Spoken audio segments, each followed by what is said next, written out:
Hey everybody, it's Mark, DoctorDeadwax.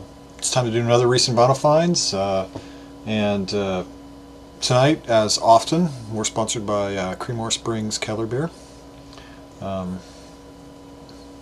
Cheers. Lots of you may think I'm an alcoholic, but I just play one on YouTube. Just working my way through this stack, just trying to get it dealt with. And I've been cleaning records, so I've been adding more to it, so I don't think it's ever going to end. And my fucking chair's squeaky, and I got no goddamn idea why, but I spent all the money on vinyl, can't get a chair for like a decade.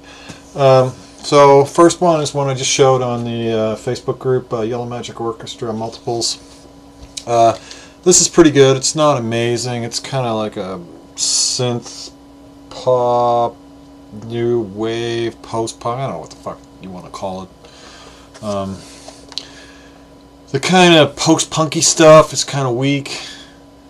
The cover of Day Tripper by the Beatles is horrendous. There's some instrumental pieces that are kind of disco, and for me, I think they're the strongest pieces on the album. I enjoy them the most.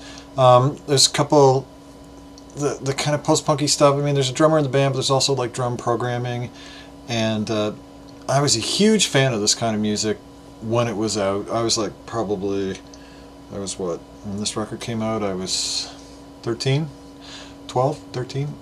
I didn't know this at the time, but I would have loved this at the time. This was the kind of music I was listening to all through high school. And it hasn't stuck with me over the years. I find that electronic drum programming from that period is very dating, and I find when that time signature is just so tight from the machines, just any kind of music like that nowadays, I don't know, I've drifted so far into jazz and prog and stuff that are my primary interests, that the other stuff just kind of lacks a bit of geist, a little bit of spirit. It lacks that human touch. Any kind of music that uses the programmed drums too heavily, it doesn't work for me anymore. So I like this. It's a 6 out of 10 in my book. I think other people would like it more. If you're into that kind of you're into that genre of music, I think you'd like it more. It's a little campy, but I would say I got this. It was $8. I got it for $5. I don't regret buying it for $5. It was a good listen. I'm not going to get rid of it. I'm going to keep it, and I'm going to visit again in the future and see if my feelings towards it change at all. But to me, that kind of lock tight timing that like a programmed drumming brings to music, you have to be a fucking brilliant musician, you have to be a brilliant songwriter, and you have to be a brilliant performer to pull it off. And there's not too many people that can actually do that. Now I can listen to Kraftwerk every day, so it's not like I. Next is a grail, total grail. I've been searching for this for like ever. So fucking happy to finally find it. I've sent this to a bunch of people. I love this album. This is FM Black Noise. This was recorded by the CBC originally, and they put out like I think 500 or 1,000 copies, and then it was re-released on Passport Records. So this is the one that's on Passport. I think I've sent this to Jim. I've sent this to Gil. I've sent this to a couple other people, maybe 3 or 4. Jonas, maybe 3 other people. Anyways, I send this out a lot. Originally, and you can see the CBC logo back here. This is the logo for the CBC. So originally it was recorded for CBC, and it was like CBC was recording Canadian bands that I guess didn't have contracts, and they recorded this and they released it, and they released it as this, and this is the original cover, and this is the cover everybody knows. So, and then this is the back cover. on the cover everybody knows. So you can see the logo, FM stuck with the same logo and stuff. So I think chronologically what happened was this was recorded and released, 1,000 copies, didn't do that well. Then they released the kind of live direct-to-disc album, and then they re-released this. They got a contract to re-release this. So this is, I looked for this for like a couple of years, and I got one off eBay, and look, I got one off eBay, and like since then like 6 others have appeared, and they've all sold for what I paid for it. I paid $35 for 30. Well, say $47 once I shipped it to my house, but I don't give a fuck because I've been looking for it for so long. This was a pretty nice copy, a little bit of a bang in the corner, and this is on the original CBC label, of course, as it should be. And the beauty of this is this actually has different mastering. So this was on JAMF, which is a Canadian company. JAMF stands for Just Another Mastering Facility. And JAMF did some Rush stuff. I think they did 2112. I don't think I can make you see it. No, I can't. Anyways, so it actually has a different mastering than the ones on Passport, which is what I was hoping for. I like the mastering better, so that's really cool too. It's got a couple points where it's not quite as strong or pronounced as the subsequent Passport release, the Passport release. And now I'm gonna have to start digging Passport, like any one of these I can find, and see if I can find. I've never seen one that I can remember on a Just Another Mastering Facility plate. But now I'm gonna have to start digging all of those and see if I can find one on a JAMF plate, because it'll be interesting to see if the original plate went to Passport when they were when they got the right to re-release the record or not. So anyways, that's what I'm going to be doing now. So, and if you've got this record and you want to go pull it and see if any of them have JAMF in the deadwax, that'd be really nice just to know that. This also came with the original inner sleeve, which is cool. So very, very happy to finally get this. The next one is the Perth County Conspiracy on CBC Records.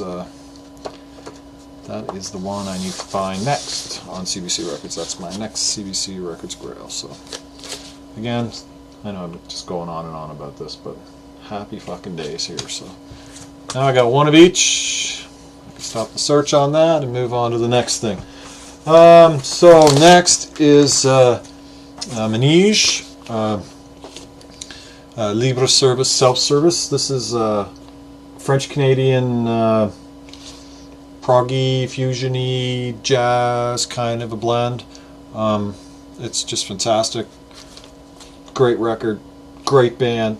This is on the Polydor label.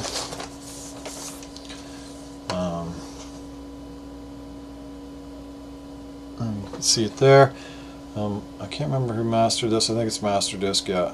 This is mastered by Master Disc. It's got a signature beside Master Disc. It's not RL. I can't figure out who it is. It's actually a little squiggly thing that I've not ever seen before. So probably an intern or somebody else before they fully develop their signature. So it sounds great, and just great to find this. I had my head up my ass at a show. The day I found this, I paid $5 for this at a show.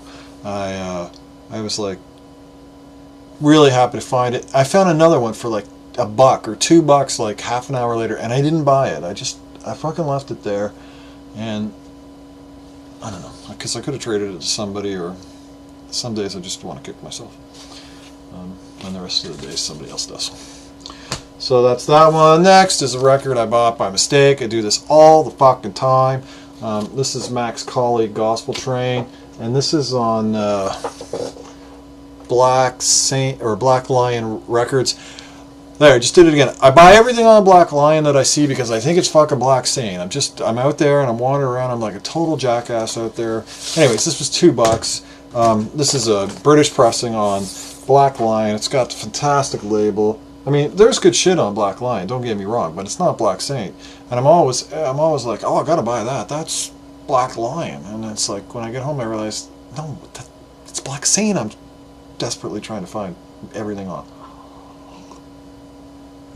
So Max Collie is a trombonist from Australia, and the style of music is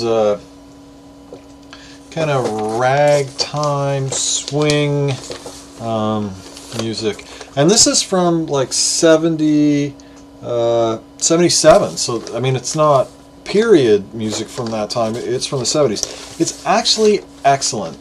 I like that style of music. I'm not a massive fan of that style of music, and I don't need very much. Like if I listen to jazz radio and they have a show that, you know, like say 2 hours of that period, that's all I ever need to get me through for a long time. So it's not like I'm ever hunting down this kind of stuff, and I'm going to put this one up for sale or trade or whatever at some point, because I'm not really going to listen to it a lot, but it's actually excellent. It's just not my thing. And Max Collie had a famous band that I don't fucking remember the name of right now. Next is Nutramilk Hotel. What is it? In the Aeroplane, Over the Sea, or something like that. I can never remember the name of this right. So I was at a show recently, and there was one of these there for $10. I think it was $10. Maybe it was $20. And I looked at it, and I looked at the deadwax, and I went to look it up to see if it was In the Aeroplane, Over the Sea.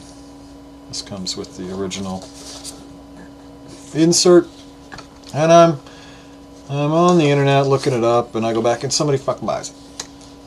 So next time, put it aside. So I was in one of the shops I go to, and I found this, and I just bought it because I want this record. I actually really enjoy this music, and now this has got Discogs. You can use it as a reference, but sometimes, I don't know, you can take it, you can leave it. It can be spot on or it cannot be spot on. This has the deadwax that's the same for both. This record has the same inscription as the 180 gram reissue that just came out, except, of course, the 180 grams, 180 grams. So this weighs 150 grams, because I don't use my scale for other things anymore, but weighing records. And so I'm pretty confident this is an original pressing, because it doesn't have a barcode on it. It only has that is never going to focus, is it? It only has the logo, the catalog number here. It doesn't have any other writing on the spine. No barcode. The insert, the weight, the deadwax information. So I don't know if I showed this record. And it's got this great label. Now the only reason why I'm not 100% certain is because this is done by Golden, the mastering engineer Golden, or the mastering facility Golden, and it says Golden in the deadwax, and it says on Discogs that the 180 grams should have Golden on it, but it doesn't say that the original had Golden on it. So I don't know if it did or it didn't, or somebody just omitted it and just put in the matrix code, but it has there's another, like a little production code that's written in two different ways, and this one is written in the way it's supposed to be. So if anybody knows anything more about that and they want to leave a comment or PM me and talk about it. That was $12. That was an excellent buy. Next is Great Scott, Shirley Scott Trio on Impulse. This is a mono A67. Wow, I'm showing my paintings on the walls. I got this for $2. I left the sticker on because nobody's ever going to believe I paid $2 for this. That's the inside. Now, I believe Shirley Scott was married to Stanley Turrentine. And here, Shirley Scott and Oliver Nelson joined forces again for their second Impulse album. Excitement reigns supreme. Shirley displays some romantic association between herself and the organ. Sit back and relax. And this is a fantastic record. And I just think it's great. And the real beautiful thing about it is it's an original white label promo. So, and the reason why this was cheap, I don't know. Can you see that? Right about where my finger is here. Jesus Christ, I can never. Anyway, it's got this huge scratch all the way across it, and you can't hear that once. So, love these old impulses. I've got a bunch of early first pressing impulses. This has A1 stampers, Van Gelder and the Deadwax, RVG on one side, and I believe the other side says Van Gelder. Oh no, both sides say RVG. So Rudy Van Gelder RVG, and just fantastic to find that for $2. I don't find much impulse, but I've gotten lucky. I've gotten a couple like $2 scratched impulses, original mono. And again, I've said this before, the mono on the impulses, I mean, they ain't no hot shit, okay? Everybody's like mono, mono, mono, and of course, all the rage in jazz right now is to collect mono pressings as opposed to stereos. You couldn't sell a mono pressing 15 years ago. Impulse monos are fold downs of stereo, so it really doesn't matter. You can make one yourself with your software or with your defeat switch. Other labels like Columbia, they ran a mono deck, and then they ran 2 other decks for the stereo, so they were running 3 decks for a session. So there is a unique mono recording and a unique stereo recording. The impulse recordings were fold downs. So next up is Elegy by the Nice. Now this has the band name on, like the members of the bands on the cover. So I've seen other ones of these that don't, and this cover's like, it's beat up. It's all split to shit. But I didn't really care. This kind of reminds me of, was it The Prisoner? So this is a US pressing. I don't know if... I'm pretty certain this is an original, because I'm going to show you. But the Keith Emerson and the other band members' names are on it. Makes me think it was maybe released after ELP. I don't quite know. So this is, once again, this is a white label promo on Mercury, with the old Mercury label with the ring of Mercury logos around it. And if you're looking for rush pressings for the first self-titled LP, of course, everybody wants a Moon. I don't know why I'm going off on this. Everybody wants a Moon, but if you can't find a Moon, you want one that says, like, has Moon and Mercury on the back cover, which is a second pressing, which still gets a couple $100. And you want it to have the small Mercury logos the whole way around, just like this white label does. So this is a fantastic record. My huge complaint about Emerson, Lake and Palmer is every single record has some sort of corny, kitschy song. Benny the Bouncer, like every record of theirs has some song that knocks every record from being a 10 down. Tarkus has got like this bad song on it. Brain Salad Surgery's got this bad song. This does not have a bad song. This is like kind of jazzy at times. It's proggy at times. It's all over the place, and it's fucking fantastic. This is an amazing, amazing record. I paid $5 for this, and it's in perfect condition except for the cover. So, 19 minutes. I'll just bang this one off quick. This is Amy Ray. She's half of the Indigo Girls. This is Didn't It Feel Kinder? This is her most recent album. I got this dirt cheap, and I got 2 of them because I thought at some point somebody might want one. And it's got vanity label or custom label. Now Amy Ray, she had Amy Ray and the Butchies at the beginning, and of her solo career, and she was, I don't know, I found her early solo music was a little more hard edge, punky, just the kind of stuff I'm not into at all. This one is not quite so much like that. It's not the Indigo Girls, but it's not, and it came with an inner sleeve. It's not the Indigo Girls, but it's not Amy Ray and the Butchies. So if you like the Indigo Girls and you want some Amy Ray music that's a little, take the hard edge stuff, she's the hard edge of the Indigo Girls. If you take the hard edge stuff that she does and make it a little harder, a little more rocky, then that's what this is.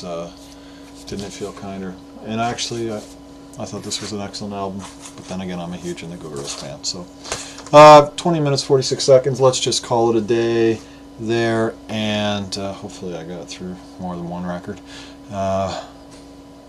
21 minutes, that's enough of me. Have a great day, everybody, and keep the record spinning.